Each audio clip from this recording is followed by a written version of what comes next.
Omonxon haqida 100 ta fakt. Qani ketdik. Omonxon o'zbekistonlik mashhur bloger. Asl ismi ham Omonxon. Yoshligida ismi Jasur bo'lishni xohlagan. Uning akasi yoshligida ko'p kasal bo'lganligi uchun unga Omonxon deb ism qo'yishgan. YouTube faoliyatini boshlashiga sabab O'zbekistonda bunaqa kontentlar yo'q ekanligi bo'lgan. Birinchi yuklagan videolarini ko'p prosmotr oladi deb o'ylamagan. Hozirgi Omonxon YouTube kanali uning 4-YouTube kanali hisoblanadi. Karantin vaqtida Ahad Qayum YouTube kanalini yuritgan. O'shanda maqsadi 10 mingta obunachi yig'ish bo'lgan va 10 mingta obunachini 2 hafta ichida yig'ishga erishgan. Aynan o'sha kanalda YouTube bo'yicha tajribasini orttirgan. Omonxon 2004-yil 6-dekabrda tug'ilgan. 16 yoshdan buyon YouTube'da faoliyat olib boradi. YouTube'dagi faoliyatini aynan 2020-yil karantindan 1 oy o'tib boshlagan. Omonxon fikricha xatolar eng zo'r omad, chunki xatolar orqali ko'p narsani o'rganish mumkin. Aytgancha hozirda yangi Instagram akkaunt ochgan. Videolarni suratga olishda Muhammadjon nomli inson yordam beradi. Omonxon rossiyalik va ingliz blogerlardan ilhomlangan.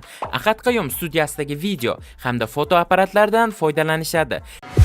Grand Mobile bu iOS va Androidda mavjud bo'lgan multiplayer mobil o'yin bo'lib, unda siz har kim, masalan, qaroqchi yoki politsiyachi, biznesmen yoki siyosatchi bo'lishingiz, o'zingizga Gentra yoki Mercedes sotib olishingiz hamda qimmat qasrda yashashingiz mumkin.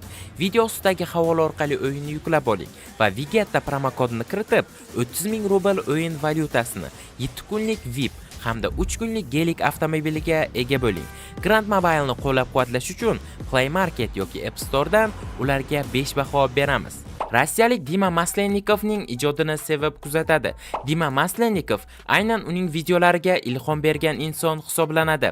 2021-yil dekabr oyida kanal faoliyatini boshlagan. Avvalga musiqa va prikol videolar qo'yish bilan shug'ullangan. Keyinchalik aynan o'sha kontentlarni o'chirib tashlagan. 2022-yil bahor oylarida kanalda aktiv ko'tarilishni boshlagan.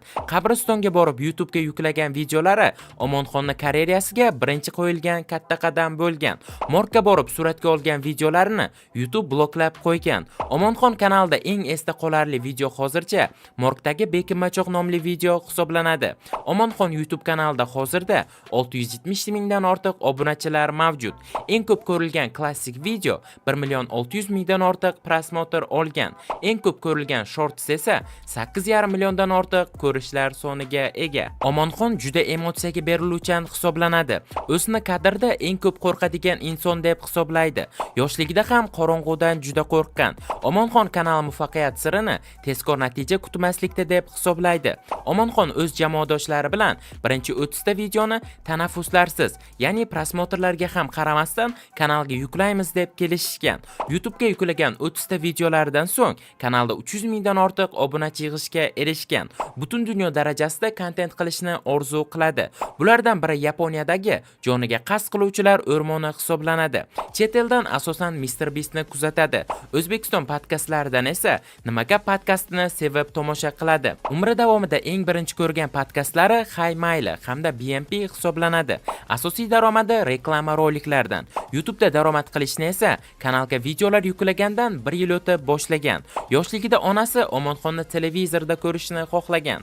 Aynan shu sabab ham Omonxon xalq ko'ziga ko'rinishga va mashhurlikka intiladi. Ammo TVdan ko'ra YouTube'ni afzal ko'radi. Omonxon aktyor ham hisoblanadi. Ko'plab kino va seriallarda rollar o'ynagan. Masalan, Voqea hamda Kundosh seriallarida rol o'ynagan. Eng birinchi asosiy rolini esa Nonko'r filmida boshlagan. Seriallarda 2020-yil va 2021-yillarda faol qatnashgan. Yangi yilga qadar 1 million obunachisini yig'ish niyatida.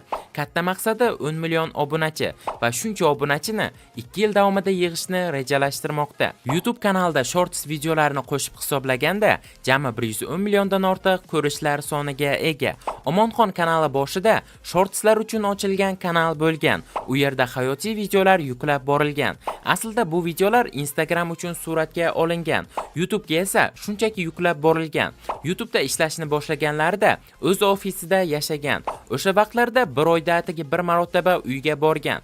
Kontent qilib charchaganidan o'sha vaqtlarda hatto stulda ham uxlab qolgan. Omonxon ichqora insonlarni muvaffaqiyat bilan jazolash kerak degan fikrda. YouTube'da faoliyat boshlagani uchun Instagramda faoliyatini to'xtatgan. Moliyaviy masala sabab ham erta-yu kech o'zi uchun mehnat qilishga majbur bo'lgan. Omonxonning uydagilari unga ishonishadi. Hech qachon kech bo'lganda qayerdasan deb telefon qilishmagan. Maktabda hech kim bilan qalin munosabatlar qurmagan. Doim oxirgi partiyadan barchani kuzatib o'tirgan. Maktabga 16 yoshdan keyin deyarli bormagan ham. Buning sababi esa suratga olish ishlari hisoblanadi. Ofisda yashagan vaqtlari kun tartibi video syomka, ofis, video montaj, uyqu va shu holat har kuni takrorlangan. Hozirgacha juda yaqin do'stlari yo'q. Asosiy atrof muhiti o'zidan yoshi katta akalari va media sohasidagi tajribaga ega bo'lgan insonlar hisoblanadi. Omonxon familiyasi Axatov. Omonxon YouTube kanali 2021-yil 22-dekabr sanasida ochilgan. Har bir videosi uchun hozirda o'rtacha $700-800 xarajat qiladi. Omonxonning auditoriyasini asosan yoshlar tashkil qiladi. Omonxon videolarida asosan juda emotsional xarakteri bilan gavdalanadi. Aslanboy va Dalimjanov bilan birga quest o'ynab kontent qilishgan. Videolari mavzulari bir-birini takrorlamasligi bilan ajralib turadi. Videolari o'rtacha ko'rishlar soni 400 mingdan yuqori. Hozirda YouTube'da streamlar qilib turadi va unda asosan chat ruletkada o'tiradi. Yaqinda iPhone 15 Pro Max telefonini konkurs qilgan. YouTube'da 1000 obunachini yig'gan vaqtida ushbu hodisani juda esda qolarli qilib nishonlagan. Omonxon futbol o'ynashni yoqtiradi. Kontent uchun sochini kalga oldirish niyatida, ammo qancha pul taklif qilishsa ham sochini oldirmasligini aytgan. Eng sevimli taomi manti. Oshni ham sevib iste'mol qiladi. YouTube kanaliga xaridor chiqsa, sotishga qarshi emas, faqat $1 trillion berishsa sotadi. Kelajakda universitetda o'qish niyati yo'q. Omonxon universitet ta'limi to'langan kontrakt summasiga arzimaydi degan fikrda. 25 yoshiga qadar aniq uylanish niyatida. Omonxon hayoti juda pozitiv va quvnoq shaxs hisoblanadi. Pulni maqsad qilib qo'ymaslik kerak degan fikrda. Negativ kommentariyalarga munosabat bildirmaydi. O'z ishini juda ham sevadi. Do'stlar, keyingi 100 ta fakt kim haqida bo'lishini xohlaysiz? Kommentariyada yozib qoldiring. Men albatta o'qib chiqaman. Hamda Telegram kanalimga obuna bo'lishni unutmang. U yerda ham qiziq postlar joylab boraman va ushbu videoga like bosib, ushbu YouTube kanalimizga ham obuna bo'ling. Keyingi videolarda ko'rishguncha xayr. Rahmat.